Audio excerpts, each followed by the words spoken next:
ग्रासमुद्रया ॐ प्राणाय स्वाहा ॐ अपानाय स्वाहा ॐ व्यानाय स्वाहा ॐ उदानाय स्वाहा ॐ समानाय स्वाहा ॐ ब्रह्मणे नमः।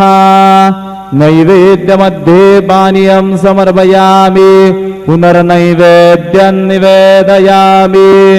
ॐ प्राणाय स्वाहा ॐ अपानाय स्वाहा ॐ व्यानाय स्वाहा ॐ उदानाय स्वाहा ॐ समानाय स्वाहा ॐ ब्रह्मणे नमः।